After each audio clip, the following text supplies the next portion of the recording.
Turning our attention now to the ASX, here's Matt Birney and Bulls and Bears with the latest public company views and interviews. Welcome to Bulls and Bears, brought to you today by gold developer Dateline Resources, ASX code DTR. I'm Matt Birney and I'm joined now by the Managing Director of Dateline Resources, Steve Baghdadi. Hi, Steve. G'day, Matt. How are you doing? I'm good. So, Dateline recently tabled a scoping study with a solid set of numbers on its Colosseum gold project in California. The project takes in two historic open pits that were once mined by Alan Bond, of all people, before it was picked up by Barrick Gold and eventually sold to Dateline in 2021 after Barrick incorrectly estimated it was not likely to be harbouring more than about 300,000 ounces of gold. Okay, Steve, when was this project last mined? How much gold did it give up and at what grades? The last mine was 1993. They produced 344,000 ounces of bullion, and the average grade back then was about 2 grams per tonne. Right, so how many additional ounces has Dateline discovered at the project since picking it up, and what's the official resource there now? Over and above the old reserve, we have added 800,000 ounces, so we're up to about 1.1 million ounces of gold at an average head grade of 1.26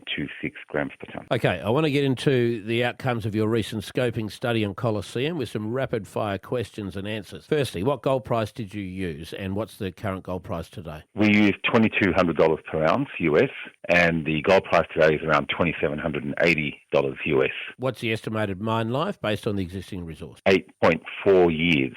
And how much will it cost to build this thing? About $135 million US.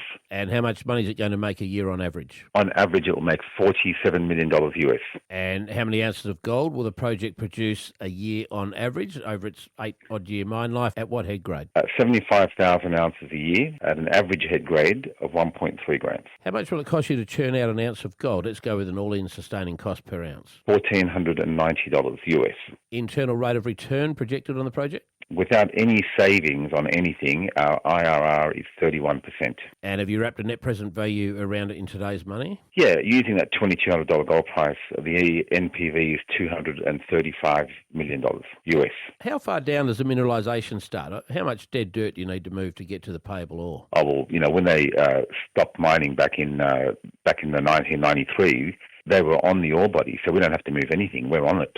And so do you see any opportunities to increase the size of the resource and therefore the mine life? And if so, where will any additional ounces come from, do you think? Oh, that's definitely an objective of ours. We'll be drilling below the existing resource and looking to develop underground mining when we've exhausted all the open pit stuff. Stephen Baghdadi from Dateline Resources, thanks for joining me on Bulls and Bears. And remember, we're only here to give you information, not advice, which you should, of course, seek independently. I'm Matt Birney, and this is Bulls and Bears. For more public company interviews, go to the Money page on the 6PR, 2GB, 3AW and 4BC websites and click the Public Companies tab.